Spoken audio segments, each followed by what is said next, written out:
All right. So, taking that first action, even if it feels small, can shift your entire relationship with money. But what happens when the numbers aren't the issue? What if it's the dynamic with your partner? I have so much new thinking on this subject. I used to say, "Oh, he won't work with you on the money? He's a jerk. Divorce him." But no, that doesn't have to be the way. Question number two. I'm the breadwinner now, but I've never felt less in control of my money. Hilary, my husband left his job to pursue entrepreneurship, and I now make 90% of our income. We used to split things 50-50, but now everything goes into a joint account, and he tracks every dollar I spend. Wow. Okay. Even though I'm covering most of the bills, I don't overspend, but I'm starting to feel parented. I'm starting to feel parented just reading about this. Is it wrong to want financial independence in a marriage? No, no, it is not. You are a grown ass woman and you need financial autonomy. You need respect. You need personal control, and you're in a financial partnership. Okay. So I'm surprised he has time to watch over your spending. I mean, I've started a business. It is time consuming. I'm surprised he has time to do all that. You should tell him instead of watching what I'm spending, you should spend more time growing your business so that we don't have this financial imbalance anymore, right? He's got to allocate his time carefully. You should help him understand the things that are most important to growing and scaling a business. You've got a financial partnership. You and he arranged whatever systems you did. You made the agreements that you did. Do those agreements still work for you? We talked in the previous episode about doing a life review.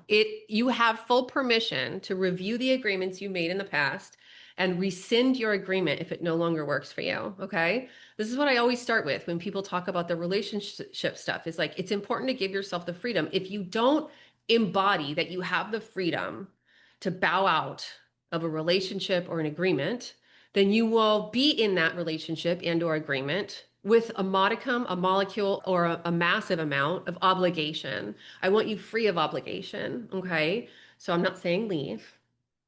I know that's what the am I the jerk people on Reddit always say. Leave him. Leave him. I'm not saying that. I just want you to be in this relationship with your full self. I be this relationship, this financial partnership. Okay, so once we're there, um, you want a spending plan.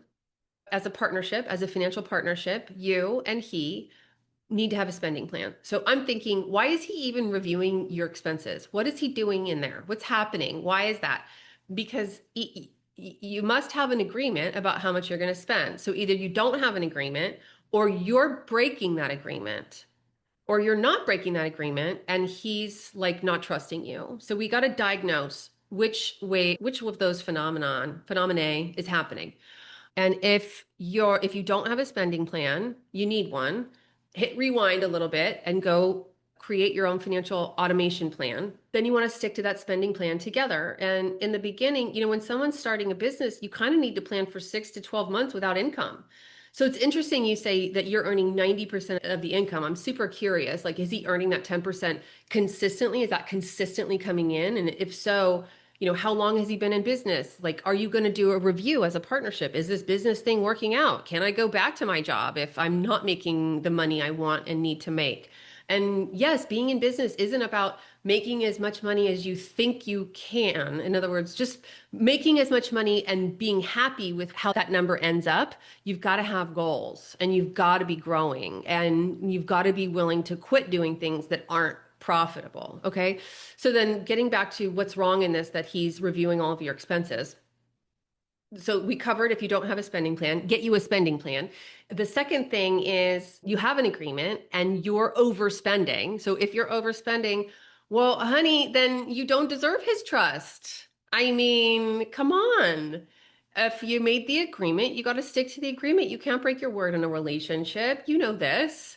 So if that's your truth, then apologize to him, take responsibility, and abide by the agreement or rescind the agreement.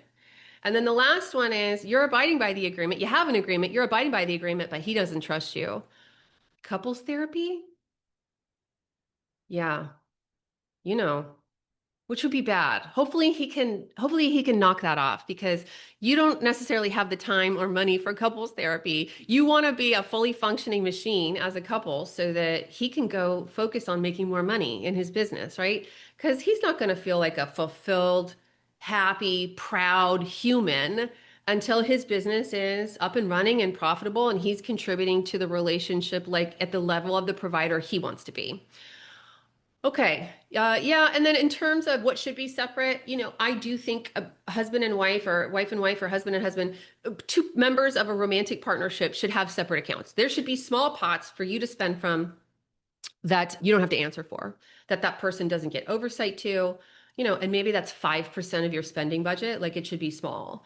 And then if your budget is $100 a month and you want to save for 10 months to buy $1,000 bag, you can do that. You can spend $100 a month on Sephora, or you can save up. I don't know how you would not buy beauty products for 10 months, but more power to you.